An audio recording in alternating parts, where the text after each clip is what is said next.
They say every soul crosses the Black River. No king has ever escaped it. No beggar has ever been forgotten. No hero, no villain, no child has ever found another road at the river. Everyone becomes equal. The ferryman never asks your name. He already knows it. He never asks how you lived. That is no longer his concern. His only duty is to row, one shore to the next, nothing more. For thousands of years, he never failed, not once. Storms came, empires rose and fell. Gods are worshipped, forgotten, reborn beneath different names. The ferryman remained, waiting, rowing, watching. The dead often ask questions. Where are we going? What waits beyond? Will I see my family? He answered none of them. Not because he was cruel, but because those answers belonged to the other shore. Then, one evening someone arrived. A young man, no older than 25. His clothes were torn. His face carried no fear, only confusion. Am I dead? Yes. The young man sighed. Yeah, I thought so. The boat drifted quietly to the dock. The ferryman extended his hand. Step aboard.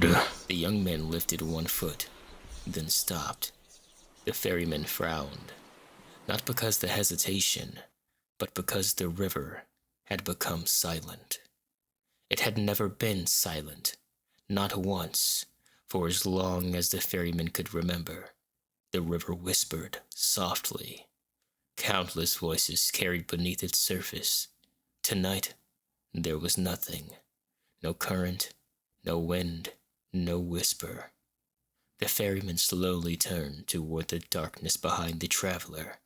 At first, he only saw fog. Then, he noticed. The fog was moving, not drifting, watching. Something stood beyond the mist, too large to understand. Its outline shifted, never settling into one shape. Whenever the ferryman tried to focus, his eyes slid away, as though the world itself refused to look directly at it.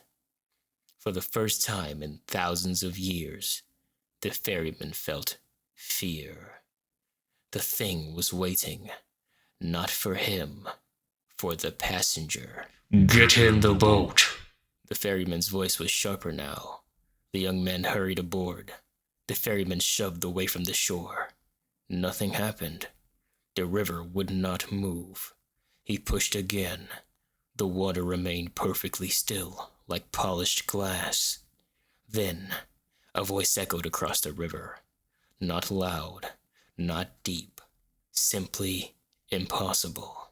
He does not belong to you. The ferryman had carried kings. He had carried dragons. He had carried saints. He had carried monsters whose name has been erased from history. Never had anything challenged his claim. The ferryman stood, slowly. His old wooden lantern flickered.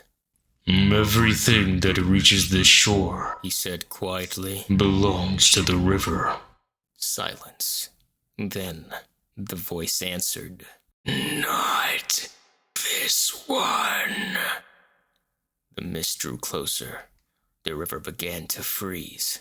Not with ice, with absence. The water beneath the boat simply ceased to exist. The young man whispered.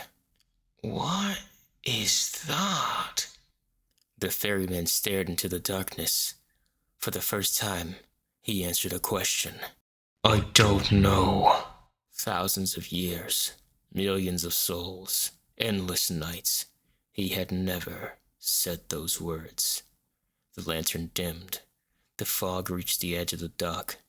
The impossible shape leaned forward, as though smiling. And then the ferryman did something no soul had ever witnessed. He cut the rope. He turned the boat around, and instead of rowing toward the land of the dead, He rode back toward the land of the living.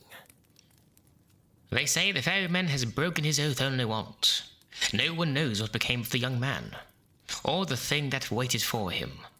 But on quiet nights, fishermen still claim they see a lone boat crossing a river that isn't on any map, as if an ancient guardian is still searching for a place where even death cannot follow. Make sure you like and subscribe. Also, share these short stories with your friends if you like audiobooks and things of that nature, you know. Please and thank you. And comment your favourite part or what you want to see me do next.